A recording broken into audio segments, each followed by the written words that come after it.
सरकार हाय हाय हाय हाय हाय हाय बीजेपी सरकार हाय हाय हाय हाय हाय हाय ले আমাক রাস্তা লাগিবই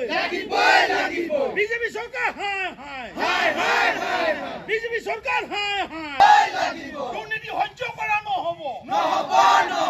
খোৱাঙৰ ঐতিহাসিক মৰিয়ালি নিৰ্মাণৰ দাবীত আছুৰ উত্তাল প্ৰতিবাদ স্থানীয় ৰাইজৰ সহযোগত বিধ্বস্ত পথৰ ওপৰতে প্ৰতিবাদ সাব্যস্ত কৰে আছুৰ খোৱাং আঞ্চলিক সমিতিয়ে সম্প্ৰতি অতিকে জৰাজীৰ্ণ হৈ পৰা এই পথটোৰে যাতায়াতৰ ক্ষেত্ৰত চৰম দুৰ্যোগৰ সন্মুখীন হৈছে খোৱাঙৰ বৃহত্তৰ হালধিবাৰী আৰু শিলপুটা অঞ্চলৰ অৰ্ধশতাধিক গাঁৱৰ ৰাইজে উল্লেখ্য বিগত ফেব্ৰুৱাৰী মাহতে খোৱাং আজাৰগুৰিৰ পৰা শিলপুটা হৈ পদুমণিলৈকে সমগ্ৰ পথছোৱা প্ৰধানমন্ত্ৰী গ্ৰাম সড়ক যোজনাৰ অধীনত নিৰ্মাণ কৰিবৰ বাবে স্থানীয় বিধায়ক চক্ৰধৰ গগৈয়ে আধাৰশিলা স্থাপন কৰিছিল কিন্তু বৰ্তমানলৈকে পথছোৱা নিৰ্মাণৰ কাম আৰম্ভ নোহোৱাত আছুৰ লগতে স্থানীয় ৰাইজে ক্ষোভ প্ৰকাশ কৰিছে শীঘ্ৰে পথছোৱা উন্নতভাৱে নিৰ্মাণ কৰি স্থানীয় ৰাইজক যাতায়াতৰ ক্ষেত্ৰত সুচল কৰি দিবৰ বাবে বিধায়কজনলৈ আহ্বান জনাইছে স্থানীয় ৰাইজে খোৱাং অঞ্চলৰ যি হালধিবাৰী পথ এই পথটো আপোনাৰ শিলপুটা যি সংযোগী হৈছে এই সংযোগী পথটো আজি ইমান দিনৰ পৰা বেয়া হৈ আছে ইয়াত আপুনি খাল বুলি ক'লে বেয়া হ'ব এটা দ পুখুৰী সদৃশ এটা আপোনাৰ গাঁত সৃষ্টি হৈ গৈছে আমি আজি খোৱাং আঞ্চলিক ছাত্ৰ সন্থা আৰু গাঁৱৰ ৰাইজৰ সহযোগত আমি এই পথটো আমি দেখিবলৈ পাই ইমানেই বেয়া লাগিছে যে আজি আমাৰ যি বিধায়ক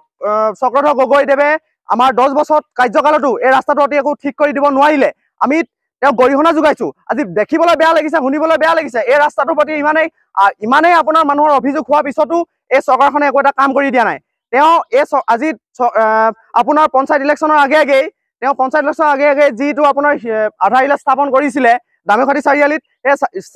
আধাৰশিলা স্থাপন আজি সেইদৰে থাকি গ'ল কিন্তু ৰাস্তাটো তেওঁলোকে আজিলৈকে নিৰাময় কৰি নিদিলে আমি তেওঁক এই জেগাৰ পৰা তেওঁলোকক আমি দাবী জনাইছো যে অতি সোনকালে এই খোৱাং হালধিবাৰী যি মৰিয়ালি পথ অতি সোনকালে তেওঁ যাতে আমাক ঠিক কৰি দিয়ে প্ৰথম কথা চাওক আপোনাৰ নেশ্যনেল ডেমক্ৰেটিক এলায়েন্স তেওঁলোকে 12 বছৰ কণ্টিনিউ কৰিছে সেম ষ্টেটত আপোনাৰ বৰ্তমান তেখেতলোকে 9 বছৰ সম্পূৰ্ণ কৰিবলৈ গৈ আছে অতি দুৰ্ভাগ্যজনক কথা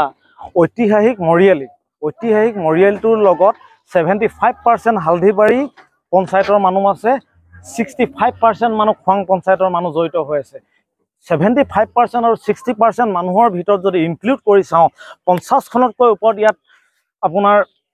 ব্যৱসায় বাণিজ্যিক বাহন আছে পেছেঞ্জাৰৰ বাহন আছে ই ৰিক্সাৰ বাহন আছে তেওঁলোকৰ কি অপৰাধ খিলঞ্জীয়া বসতি প্ৰধান অঞ্চল কৃষক তেওঁলোকে শাক পাচলি উৎপাদন কৰি বিকিবলৈ যায় তেওঁলোকৰ অপৰাধ কি কাৰণে চৰকাৰক মই সুধিব বিচাৰিছো যে কি কাৰণে এই অমানসিক অত্যাচাৰ কৰিছে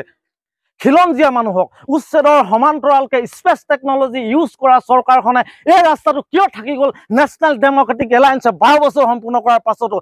আৰু আমাৰ 9 বছৰ ষ্টেটত আপোনাৰ চৰকাৰ কমপ্লিট কৰিবলৈ গৈ আছে তেখেতলোকে দুৰ্ভাগ্যজনক কথা তাৰ উপৰিঞ্চি ছাত্ৰ ছাত্ৰী আছে বিভিন্ন ধৰণৰ পাৰ্চনেল বাহন আছে আপোনাৰ ক্ষুদ্ৰ ব্যৱসায়ী আছে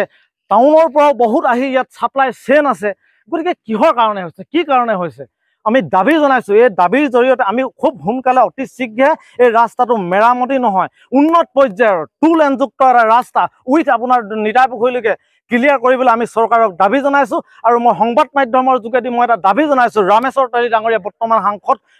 ৰাজ্যসভাৰ সাংসদ প্ৰাক্তন 10 বছৰ তেওঁ লোকসভাৰ সাংসদ ইয়াৰ পৰা তেওঁৰ পৰা মই এটা প্ৰতিক্ৰিয়া বিচাৰিছো যে কি কাৰণে